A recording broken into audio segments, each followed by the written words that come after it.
Associative property, I marked on myself. We're gonna learn all about the associative property today.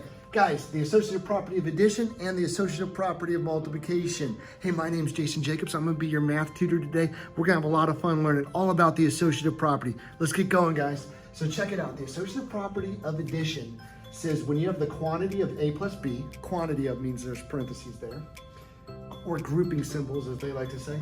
So the quantity of A plus B plus C, as long as you keep these add-ins in the same order, as long as it's all addition, you can move the grouping symbol. So if it's all addition, you can take the grouping symbol from here to here. So the quantity A plus B plus C is the same as A plus the quantity B plus C. And that's the associative property of addition. So if we have this, you have 6 plus the quantity 4 plus 8. As long as it's all addition, which it is, 6 plus 4 plus 8. So you keep the add-ins in the exact same order, and you are allowed to move the parentheses from here to here.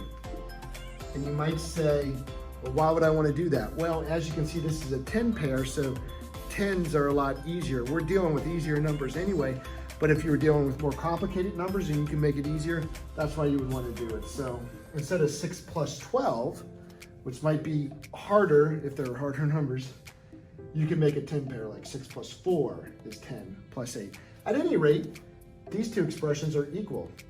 6 plus 12 is the same as 10 plus 8. They're both 18. Hey, now for the associative property of multiplication. The associative property of multiplication says, as long as it's all multiplication, A plus B, the quantity A plus B times C, equals A times the quantity B plus C. Notice how the factors A, B, and C stay in the exact same order, and the only thing that move is the grouping symbols, okay? That's the associative property. So when you see associative property, I usually see 2 S's here, and I associate those with the grouping symbols. So 8 times 15, I can't really do that in my head, can you guys? Times 2. Well, if we move the grouping symbols here, because it's all multiplication, that might be easier. Let's take a look.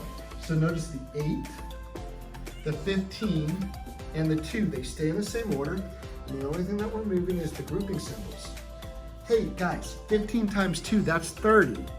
And then 30 times 8, well, 3 times 8 is 24, so 30 times 8 is 240.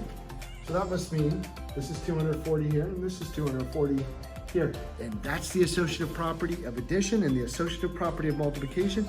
My name is Jason Jacobs. Please remember to like and subscribe. See you later, guys. Bye.